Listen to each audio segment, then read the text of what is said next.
girl. You know, for days now I've been watching you as you walk by. But I've been afraid to come out and tell you exactly just what's on my mind. Well, I think I'm going out of my head. Yes, I think I'm going out of 48. Yo, what up, everybody? Welcome back to the Dubs Only Podcast, episode 5. We got a bunch of topics to go over that happened this past week from Summer League. We got some tweets going on. We got some rule changes, some shoes. It's going to be a jam-packed one, but first and foremost, I want to appreciate everybody who's been watching, been liking, subscribing, sharing all the videos. Much appreciated, and let's just go right into it. So, first subject we're going to go into is just thoughts of Wemby after Summer League. So, this guy, to me, has been one of the most built-up, hyped players in recent memory. I mean, you can go to Zion, you can go to Alonzo. Those are the top two I'd say you can compare him to in the last 10 years. So, generally, you know, we were expecting to see a lot, especially after what we saw when he played the G League Ignite, when he had back-to-back 30-plus games, and on a very efficient night, too. But let's just check what his stats were on Friday night when he went up against the number 2 pick, Brandon Miller. That night, he had 9 points, 8 rebounds, 5 blocks, 3 assists, and he was 2 of 13 from the field and 1 of 6 from the 3. Now, the way I grade this game was I gave him a B, just because of the fact that I wasn't expecting to see him score a lot. I mean, it's his first time playing in the United States since the G League, and it's gonna be an adjustment. I mean, you got your Euro ball and you got your NBA ball, totally different ball, so totally different type of game. So scoring, I wasn't worried about it just because I know this guy's gonna get his shot off. I mean, he's 7'5", like crying out loud. Got the ball, shoots the ball above his head, like nobody's gonna be blocking that. So I think he was just getting. I wouldn't say he was nervous, but I want to say he was just. He wasn't nervous, but I would say he was just very. A few moments later. He was very. 12 seconds later. Very anxious, I would say. Very anxious, just because it's a big crowd. Everybody came out to see you in Vegas. The whole weekend was sold out just because they wanted to see you. So, when you have expectations like that, you're supposed to show out. You want to show out, so you put all that pressure on yourself. So again, wasn't worried about the scoring. But what I did like when I saw was his ability to rebound. I mean, that's going to be no surprise. 5 blocks. I mean, we see him going as a defensive anchor, as a very good help defender, like a Jaren Jackson or like Kevin Durant when he was with the Warriors. So you know he's gonna get rebounds. You know he's gonna get blocks. He was making some really good passes. That's was the number one thing I noticed. That and his dribbling ability. The dude's 7'5" and he was dribbling like a guard. No, he's not gonna have the speed and the burst like a guard, like a 6'4" guard or 6'5" guard. But just the fact that he's able to move in that type of way like a guard is just, it's amazing. And that's going to cause a lot of mismatches, a lot of great opportunities for him to score. So I was very happy to see that from him. And again, his passing. I mean, Euroball has always been about fundamentals, teamwork, getting into the open guy and not looking too much to score, but more of like just playing as a unit. So when I saw he had those 3 assists, I thought there should have been more, but it's just teammates weren't able to finish shots and stuff like that. So once he gets to the next level, it's gonna be good from there. And then Sunday, when he got his second game, he went 27 points, 12 rebounds, 3 blocks, 9 of 14 from the field, 2 for 4 from 3, 7 of 12 from the free throw line. I mean, I'm looking at the free throw line and it's like he's going to the stripe 12 times. That's anything above 10 is just amazing. In any level of basketball, if you're able to get to the free throw line that many times, then you're gonna find your way to score. You're gonna get your rhythm. You're gonna get your points and all that stuff. 12 rebounds, 4 up, and what he had on Friday. To me, it looks like it just shows that he's going for the ball. 3 blocks. Again, great help defender, great secondary defender when someone's driving and somebody just needs someone to get right there and clean it all up. He's the guy for that. And 9 of 14 from the field. I mean, like I said, pretty sure he was very anxious game 1. So game 2, he was able to look at the film, be able to calm down, cool the nerves. Okay, I got my first game in. All right, let me now settle in. So very intrigued, very happy to see the way he balled out the summer league. Like, scoring wasn't my number one thing. I just wanted to see all the little things to see what he was able to do. And with that being said, he after the second game, he's now shut down for the rest of summer league. So we're not going to see him again until probably his preseason or the regular season. So again, what I gave him is a B. I gave him a solid B for the summer league. Let's go to topic 2, which was NBA rule changes. We got 2 rule changes coming into the league this season, and it shouldn't be a surprise. Let's go with the obvious one, which was it's a coach challenge. First challenge is successful, they get a second challenge, and I think that's a great move. Just because if we look at football, coaches get 2 challenges. Not saying that it's like football, because if you use those 2 challenges, you're done. You don't get any more. But just having that option to be able to take 2 chances and to be able to gain that second challenge in case you were correct, then I think that's more power to the coaches. Also, you never want to see coaches use their challenge so early. If it's one thing that I saw during the playoffs, it was most coaches, not most, I want to say there were some moments where coaches did use a challenge very early, and it's like, and us as the audience, as analysts, or as people watching the game, you think to yourself, why are you going to use that challenge so early? Well, one, just because of momentum at that moment can make or break a game in any portion of any quarter. So I see that. So you always want to have that in your back pocket, but when it comes to those crucial moments where it's like, this could be the tipping point, I want to have the challenge in my back pocket, maybe it's going to cause some momentum, you want to go ahead and use it, but you're afraid because you're not going to have a second one. So if there's a call that you're not sure of, you're not be able to challenge it. So you got to take it with a grain of salt. I'm glad to see that the second challenge is going to be enforced, and hopefully we get some good ones, man. And let's go to rule number 2, which was flops will result in a tech and free throws, and 1 free throw. It's been a problem in the NBA for many years now. I want to say for the past 10 years where players have been flopping. So before, what the league used to do was they used to fine players for each flop. And if you're a repeated flopper, I want to say you got more and more. You got fined more and more. So just seeing this, I think it is needed, because if you got a tech, if you got 1 tech, you're kind of like walking on eggshells.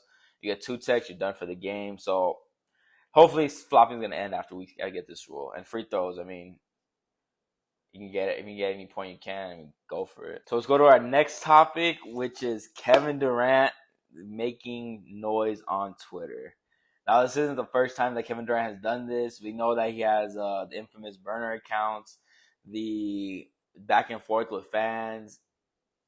I don't get why people honestly trip about it or have any problem with it. I don't see nothing wrong with it. It's just lighthearted humor. Him just going back at fans. I mean, if you have that platform to defend yourself, why not? But he's not saying anything mean, malicious, or anything or disrespectful to any fan. So there's nothing wrong with it. And today, what he said was that got the basketball world jumping. Was he said, "Offense wins you championship, brother." Now, the good old saying has always been, defense wins you championships. And that is true, because you need to get stops. You need to get multiple stops in a row in order to make a run. But what do you need to do once you get those stops? You need to score. What's the object of the game? To score, to make more buckets than the other team, to get more baskets than the other team, to just outscore the other team. Now, we heard it all the time whenever you watch basketball and NBA games. Great offense will always trump great defense. I mean, you have someone, perfect example I can think of, Shane Battier against Kobe Bryant, Houston Rockets 2009, game number 2. Shane Battier played amazing defense. Yo, what's up, Sonny? Shane Battier played one of the best perimeter defense of the 2000s, and was on a straitjacket on Kobe. But what did Kobe do? Kept making every shot. As difficult as it was, he still made it. And that's just great offense will always trump great defense, in the fact that you can play as good of a defense as you want or as you can and make it as tough as possible. But if the ball goes in some miraculous way, the ball goes in and you can't do nothing about it. So he's right. I agree with that. Great offense. Offense does win you championships, but great defense does also win you championships. But you need to outscore the other team first. If you get all the stops, but you can't score, then what are you going to do? So now we got sneaker news. Let's just go with the first one, which is Kyrie is getting a new deal with Anta. So this is going to be a multiple-year deal with Anta that was announced on Tuesday, and it involves a signature shoe as well as a lifestyle shoe that's going to be unveiled next year. And Kyrie is also the brand's chief creative officer. Now, I'm super glad to see Kyrie back in the sneaker business, just because his shoe is one of the most worn out, most sought out shoes in basketball since he's joined Nike. I mean, if you think about it, most of the kids wear his shoes. I have my good friend Luis, who's a Kyrie fan, has majority of his ones and twos. Very comfortable, very light. If you like mid tops, I mean, those are your shoes. And it just sucked to see that Kyrie lost his Nike deal. I understood the reason why. We're not going to go into the politics of it, but just seeing someone of Kyrie's caliber, his talent and such like that, he deserves a signature shoe. And to be able to see another company be able to give him that platform, it's great to see. So excited to see what the new Kyrie looks like. I'm very happy. And let's go with Devin Booker, who's going to have his own shoe. And we're going to show a picture of that below. Not below, but we're going to show a picture of what that's going to look like. And it's going to be called the Nike Book 1. So my first thoughts on it was it's too bulky. It looks like an Air Force. It's just the midsole is too thick for me. It looks like you're not gonna be able to crease it. I honestly am not a big fan of it. It looks like a heavy shoe. I'm not 100% sure if it's a mid top or a low top, but it's gonna be a no for me. I mean, maybe depending. I mean, I saw the price. The price is going at $150. I'm not paying $150 for these shoes. They look really basic. Not a lot of thought went into it. I mean, you have like your gold swoosh right here with the black layout, and you got your icy bottom, and then you also got your orange pair, which I'm presuming that's gonna be for the Suns away jerseys. And yeah, not a very big fan of it. It didn't really stick out to me, and I'm pretty sure they're doing this just because of the John Morant, just for insurance for himself. If John Morant does do have another incident, I mean they can't rely on Devin Booker's shoe, and hopefully that's gonna take them to the next level. But again, not a big fan. Will you catch me in them? Most likely not. So it's gonna be a hard pass for me. And now, just to end this whole podcast, as you can see, I got the classic throwback LaDainian Tomlinson powder blue Chargers jersey. Now today, the Tampa Bay Buccaneers unveiled that they're going to wear their creamsicles classic throwback jerseys for the 2023 season. So I thought to myself, let's come up with a top 10 jersey list of all time of my favorites. We're just going to say just random 10. So the first one that we have, I gotta go. Shout out to my boy Monk. We're gonna go with the Kelly Green Philadelphia Eagles jerseys. I mean, you can't go wrong with these classics. I love that green, the helmet matching. You got the silver pants. You got just the eagle on the side on the shoulder pad, on the shoulders. Just that color is just something about green for me. Always has been something that very nice to look at. And the last time they wore this was during the Michael Vick era, so I'm gonna be happy and excited to see when they bring these back this year. Number 2, you can never go wrong with all white. Shout out to my boy John. We're gonna go with his team, and that's gonna be the New Orleans Saints Color Rush all white jersey. Now, ain't nothing holding like white, right? Like, I just look at these jerseys and you just got the full white layout. You got your gold numbers. You got your gold helmet with your black face mask. Everyone on my list is going to be the throwback Walter Payton Bears jerseys. Now, for me personally, I love the color navy blue. Navy blue is just amazing color because it goes with a lot of stuff. Close to black, but it's not.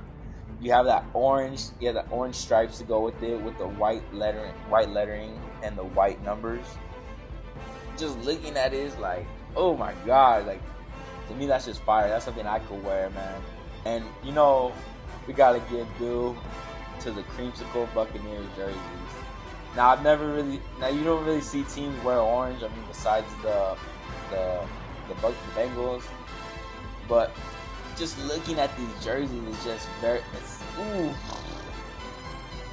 think fire right away. I mean, you look at it, you got the orange jersey, you got the white with the red stripe, you got the white helmet to go along with it, and you got the throwback Tampa Bay Bucs logo.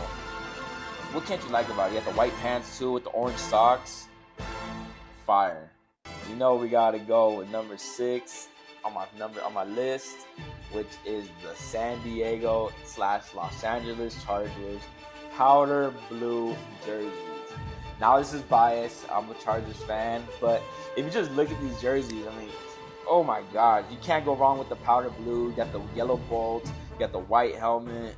Just the color scheme about it. No other team has the powder blue, so that makes this jersey stand out. It's just amazing, honestly. That's all I can say. I love these jerseys. So let's go with number 6. And this is going to be for a team that I disliked growing up, but I love these jerseys, which is going to be the throwback red Patriots jersey. You just look at these. These are they're classics from the throwback years. You have the white top, you have the white upper with the white and blue stripes on the shoulder pads. You got the white helmets with the old school throwback Patriots emblem logo on the side of the jersey, on the side of the helmet. White pants. Like, when I think Patriots, I think something like America. I think red, white, and blue. And like, these are the colors that cement America. So I really like these jerseys. Hopefully we get to see them this season. Probably won't see them this season, but hopefully we get to see them sometime down the line. Woo! 7. The Deion Sanders era Atlanta Falcons black jerseys. I mean, you can never go wrong with black, red, and white. Especially a solid black, red outline on the numbers in the name, white inner on the numbers in the name. With the black helmet, you got the black face mask, you get the Atlanta Falcon right there on the logo on the helmet. What can you want more? I mean, like I said, you can never go wrong with black, red, and white. You just look at these; these are very clean. These are just like, ooh, even the away jerseys are fire and clean. So you just look at them, you just fire. That's all I gotta say, fire. At number 8 on the list, again no order, we're gonna have the all black Baltimore Ravens uniforms. Blackout. My favorite color is black. One of my favorite colors is black. You got the white socks with the black cleats. You got the black helmet. You got the Ravens logo right there. You got the outline, the purple outline with the white inner. What more can you want? When you think of Raven, you think black and purple. That's exactly what this jersey cements. That's what it looks like. So, very much love these jerseys. If I wasn't a Chargers fan, I gotta say, Ravens would be one of my choices. Just because the jerseys look clean. I mean, you look at the history and who wore the jersey. You got Ray Lewis, you got Ed Reed, Terrell Suggs. You got some ballers who wore this jersey. So, that's another one on my list. That number 9 on the list, at the Tiger White Bengals jersey. When I first saw these jerseys and they were gonna bring them out, I just thought to myself, yo, those are gonna be fires if they ever play in a snow game, or just especially in a snow game, but in any game, literally. These jerseys, you just look at them, all white. First thing I think of, honestly, when I see this, I think of a white tiger. I think, was that a Power Ranger? I think it was. White tiger, Power Ranger. Was it? Yeah, it was. So yeah, I mean, like, when I think about, I get nostalgia, I think of my Power Ranger, honestly. Like, that's what I think about. And the last on my spot is gonna be the Houston Oilers. It's just something about that baby blue, man. I just love that baby blue. But with this one, you got the baby blue with the white pants. You got the red and white and blue, the baby blue outlines on the pants. You got a white helmet, clean, very sleek. When I think about it, I think of Warren Moon, Earl Campbell. So hopefully, man, we can get a team back like the Houston Oilers, because I like those jerseys.